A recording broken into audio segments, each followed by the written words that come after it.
it itself that the future of work is already changing, and here it is here and now. So, uh, so thanks for having me. In order to set a quick context of what I'm going to talk, I'll just be sharing a presentation, and after that presentation, I'm very happy to take any questions, ideas, and also I want to leave you with some ideas. I know that you are going to have a competition, and one of the tracks for this competition is future of work. So I thought I'll also give you some actionable ideas that what are companies, individuals, and professionals looking for future of work, and uh, that may give you ideas or insights of what it should work.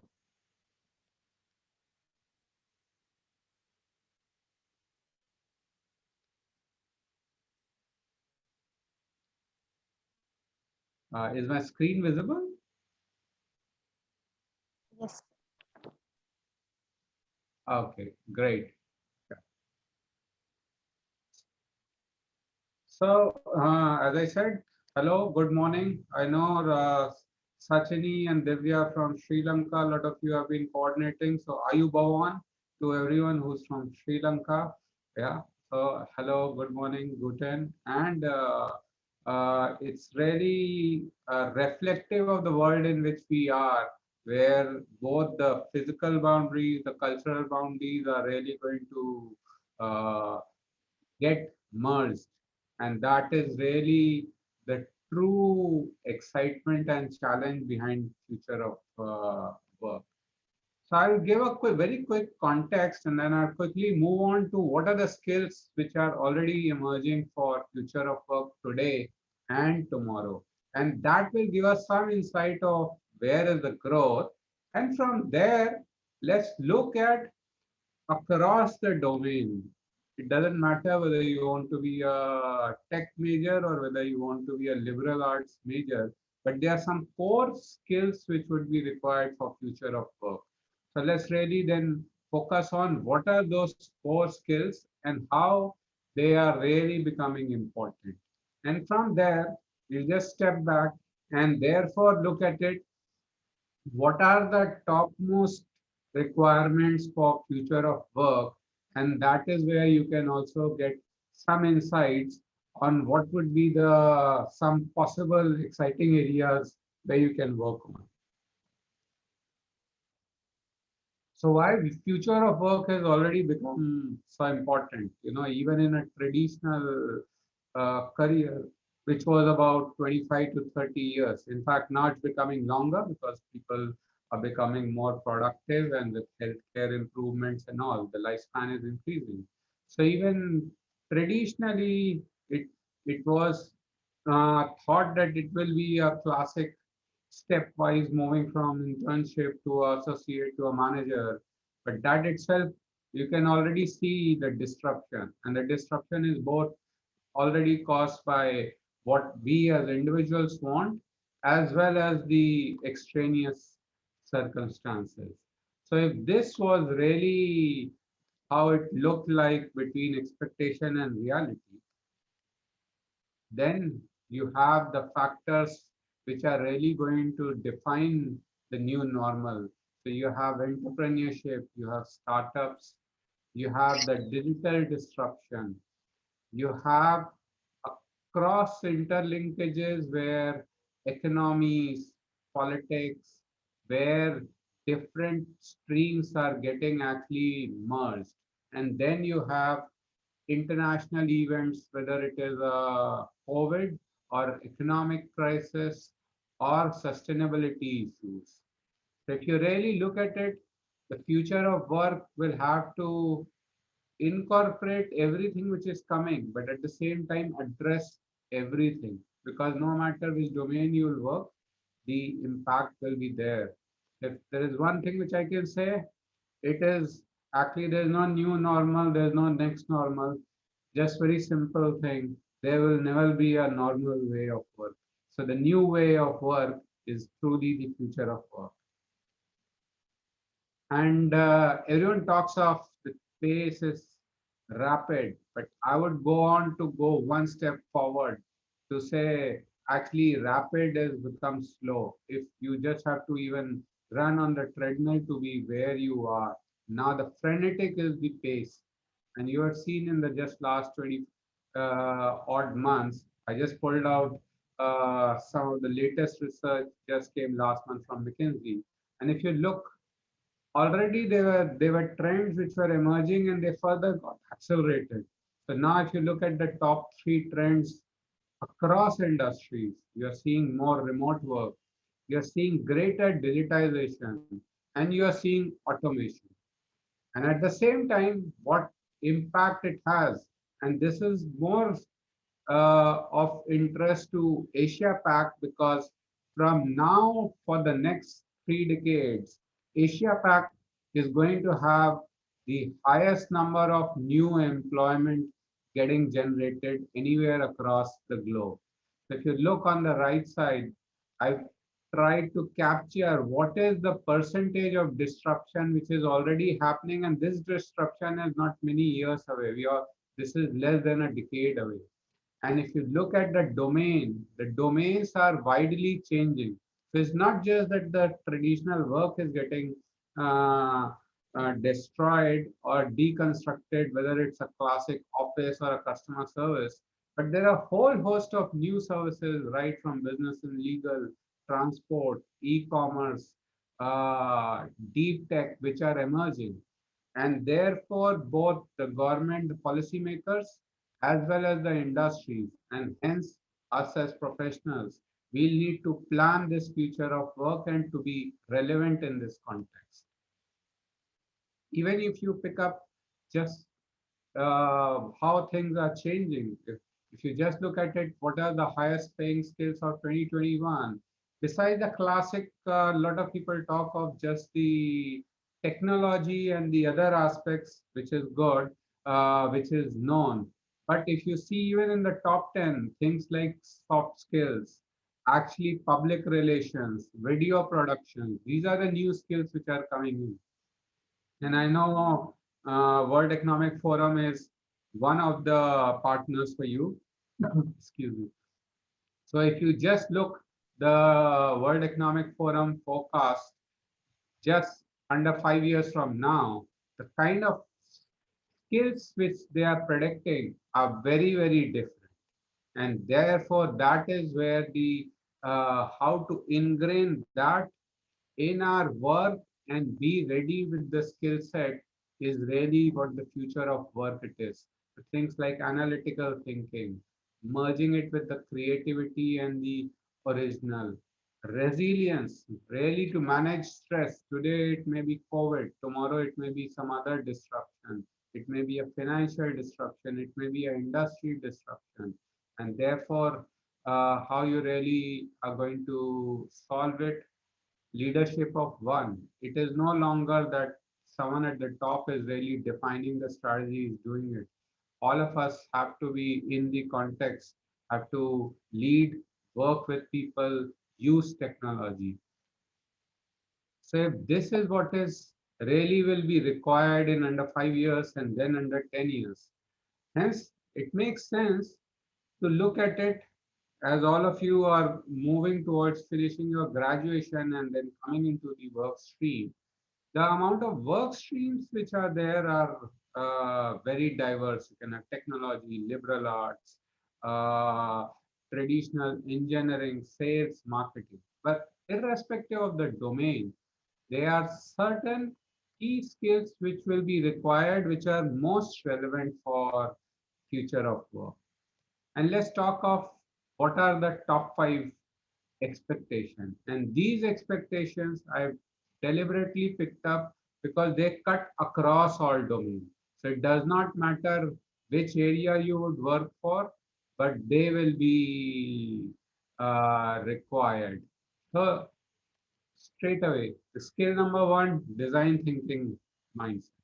And design thinking mindset, I know, I think yesterday's boot camp, there was also a horizontal coverage on this, is really about having a whole brain thinking to be cognizant of what is known and what is unknown, and to apply this, the creative and the logical part of your brain, to solve the problem. And if very simply, if we have to say, is what is really design thinking, it will apply in every single part. I would further simplify it, is that in each aspect, it has to be a human centered design.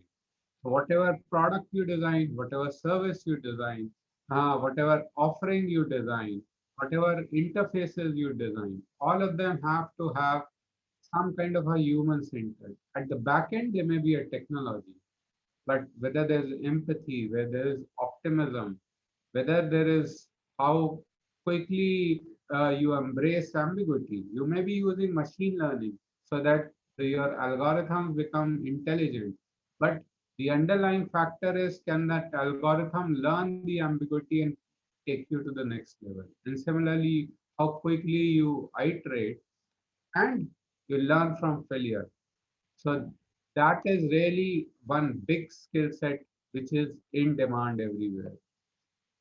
The other big stream is actually about sustainability and SDG. And again, if in just one sentence I have to say, if you look at the SDG 2030 goal, it's really about leave no one behind.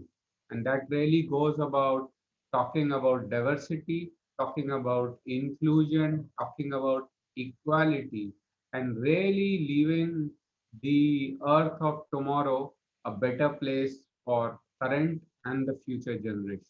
And therefore, whatever businesses which are created, they have to be very cognizant of what is, how they are getting created, and how do they really create a business which is a win-win for all stakeholders. Just revenue or profit is itself not good enough. Just individual being very successful is not good enough. And therefore, future of work could definitely involve a lot of interconnected things. And that is where the concept comes, that no longer it is about either sustainability or being green or having economic development. I think now the two levers are, or the two pillars are enjoined together, and it is about sustainable development.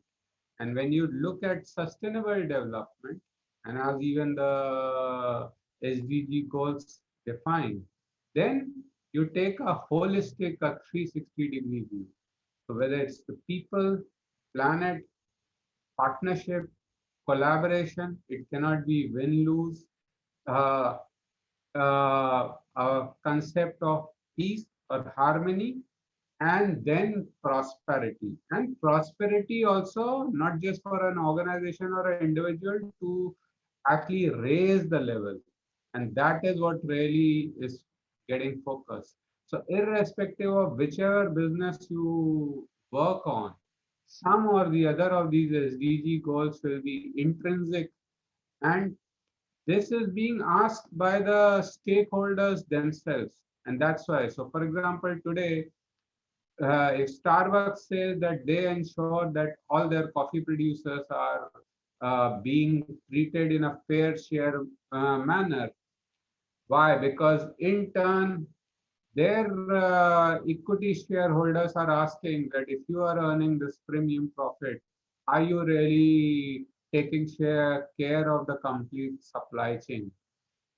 Similarly, whether it is any of the beverage companies or any of the classic companies which are in the traditional fuel, whether it's an Exxon or anyone else, they are themselves moving towards the clean energy. Because if they are in the business of clean energy, their stakeholders are saying you cannot just keep creating by creating higher fossil fuel outage.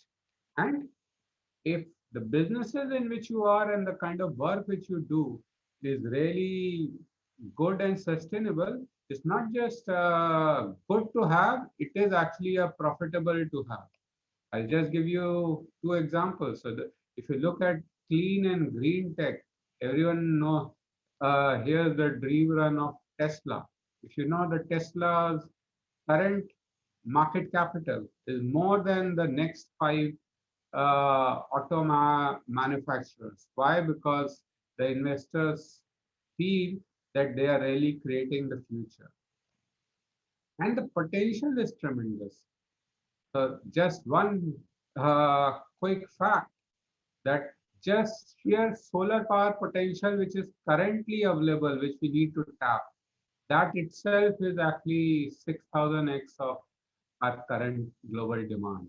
And already the cost for solar and wind power generation is already lowest among all forms.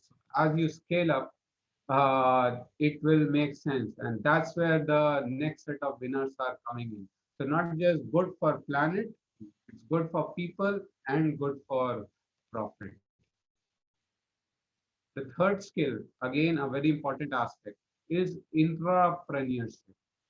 And the reason why I say entrepreneurship is that today the structure of the classical organization itself is actually getting changed. You don't know, you're working in a small startup, you're working in a big organization. The big organizations can actually create small, rapid teams where you have to work. So inherently, it doesn't matter what kind of organization you are working. The important aspect is, can you be the bridge? Can you be the owner of certain challenges and work on it? And if you can be that entrepreneur or bridging the gap between a classic entrepreneur and the traditional manager leader, then that is a skill which is being definitely in demand. To give you some examples, it's not something which is new which is coming. It always existed, but now it's coming. Ambot lang, like, I don't wanna anymore. It's not a good reason. Ambot lang is not a good reason. I just don't feel it. But still not. Thank you. Yeah, thanks. So just to give you some examples, no one would have heard of if I would have taken these logos off and I would have asked who's Spencer Silver, who's a Steven Sassoon or a Paul Bichette. But these are the actual small entrepreneurs or small product champions who work within their large organizations and actually created marquee projects and products which are there. So right from the Sony PSPX to the Post-it to Gmail. And then if you need any more proof, I think all of us know that Steve Jobs is the biggest entrepreneur who you can really think of, because he was willing many times over to actually bet on a creative destruction of his own current products because he could foresee what is the future coming in. The skill number, the next skill, very important. Business is digital. And while everyone talks of artificial intelligence, culture, excuse me, product, I think again, the key aspect is, excuse me, that irrespective of the digital model, all businesses, especially the traditional businesses, they are already getting disrupted. And therefore, you don't have to think, how do I do digital transformation to a business? You have to think that how do I make my business digital, which is a very different skill. So just to pick up one example, if you look at it, classic auto sales, in a traditional model, on any weekend when you wanted to see a model, you would go to showrooms or people will come for a test drive to your place. You will do that and then go. Now in the post-COVID, you want the physical contact to be minimal. And therefore, all the slick speaking salesmen who are famous or infamous in their auto car industry, now they actually have to go and actually have to do 70% of their pre-sales prospecting digital. They have to create a digital experience, maybe give a 3D experience, do use AR, VR, and only really when the client is comfortable that they are at pre-selection stage, they'll have a physical interaction. That whole model of what you, even in a traditional industry, how you sold, even if you have to sell the car, is actually going on. And therefore, that is the kind of disruption you will see in the future of work. And then the most important aspect, actually, as increasingly you hear about it, whether work is life, life is work, it's no longer an equation because that the lines are blurring. And therefore, the expectation of the young future workforce will be their ability to connect the dot and to really understand what drives them and how what drives them will create an organization which really ensures, delivers, and also serves the purpose. So if you have the engagement, whether it's not just about having a good designed work, it's not about me feeling having a connect. Actually, I get driven. If there's a work-life balance, I feel engaged. But also, if I feel good to work in my place, then I'm really excited to be there. And if that is there, then that is what is people will take up the project as their passion. If your business is really your passion, you will deliver much beyond than what are the goals. And therefore, that is a skill set that how do you really connect the dots, link goal, motivation, and result is going to be a big trend. So if that is the context in which we are talking of, let me also leave you with some ideas that what can be. I'm also one of the judges in the future of work competition. So let's look at what are some of the top thinkers are looking at it. And I just pulled out a latest research from PwC. And I think if you really look at it, what is really expected in the future of work, I leave you with 5 big buckets where if you will do a project, it will be impactful, it will ensure that it is meaningful, and it will not just help you irrespective of everyone who's actually competing is a winner, irrespective of whoever is the nominated winner. But more importantly, if you work on some of the projects which touch these aspects, you will learn critical skills which will actually hold you in long stretch. So first and foremost, of course, business strategy, especially in the new normal, is becoming extremely critical. The second aspect which most of the organizations are focusing on is on talent planning, because not just hiring, but how to really look at engaging, how to actually look at what are the skills required and how will you have organizations of tomorrow and evolving one. The third area for future of work, which you can possibly look at, is learning and innovation. And it goes much beyond just digital. It's actually adaptive. It's about resilience. It's about how the teams will work. What will be the hybrid workforce which will be there? The fourth one, which is about employee experience. And again, so therefore, what is the current progress? A lot of companies are trying to do it, but if you step back and really see how you can really have an experience uh, which goes and is capable of handling things much beyond COVID or any other aspect.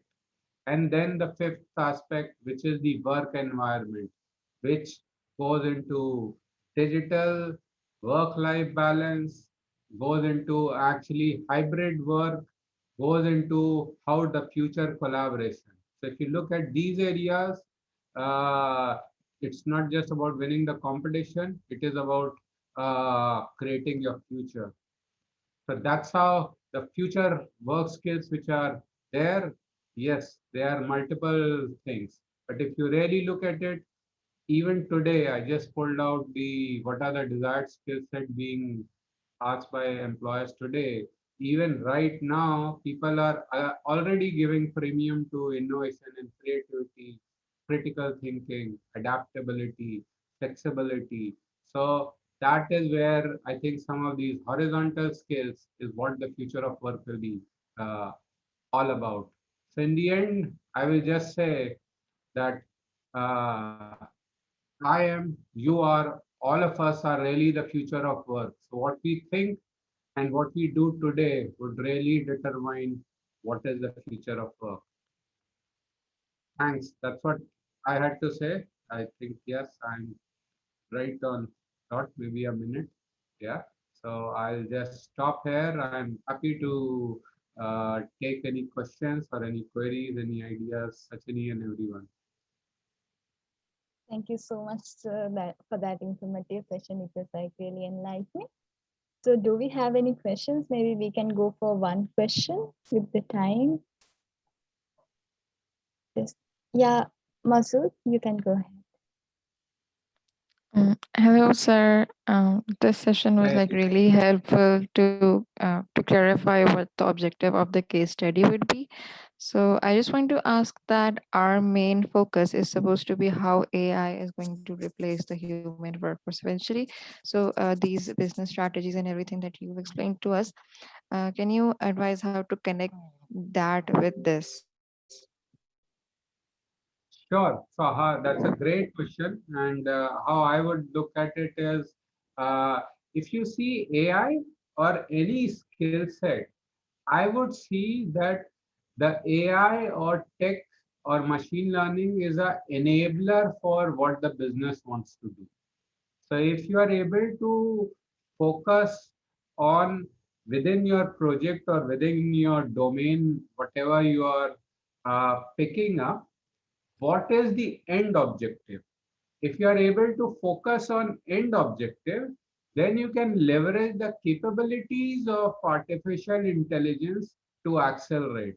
So whether you want to use artificial intelligence for a faster learning or a innovative customized experience, or you want a quicker response, or you want a humongous amount of data, that data to be churned, artificial intelligence will ultimately do as it name says, artificially intelligence is there. So it will accelerate speed, it will accelerate data crunching, it will help you connect the dots.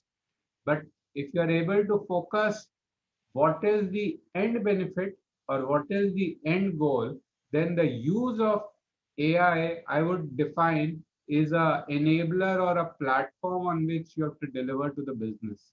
So look at yourself at one end, business at the or the objective at the other end, and artificial intelligence as an enabler to achieve So it. it's always going to be complementary to a human skill, right? It can never replace the humans and asset.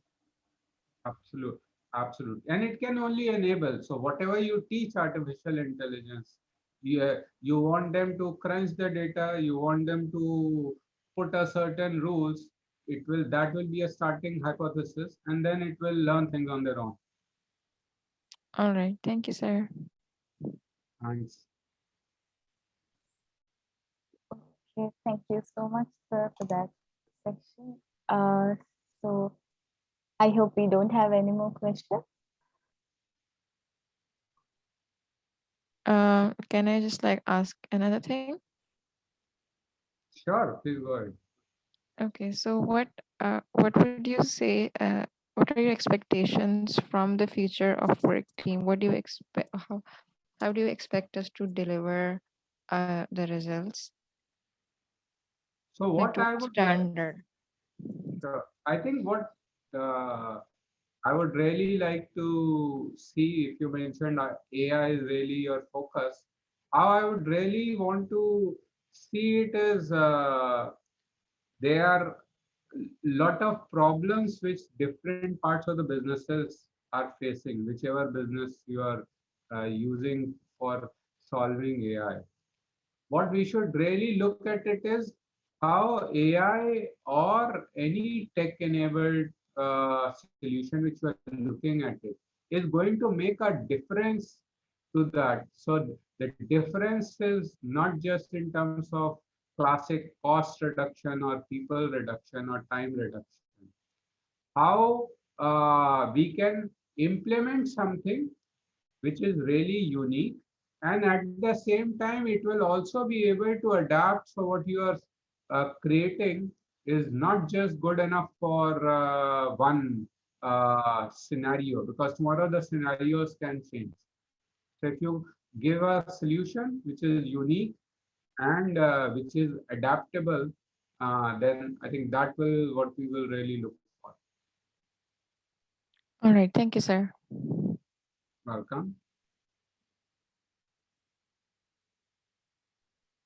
Okay, so with that, we have come to an end of an amazing keynote session by Mr. Sanjay.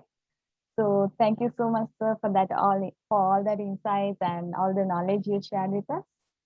So yeah, we have come to the end of our session. So thank you everyone for joining, and thank you so much, Mr. Sanjay. Thanks so much, Sachini, and thanks so much for everyone for attending. And all the best. And I will see you on 11th with the May the Best Teams Win. So have a nice Bye day, bye. everyone. You too.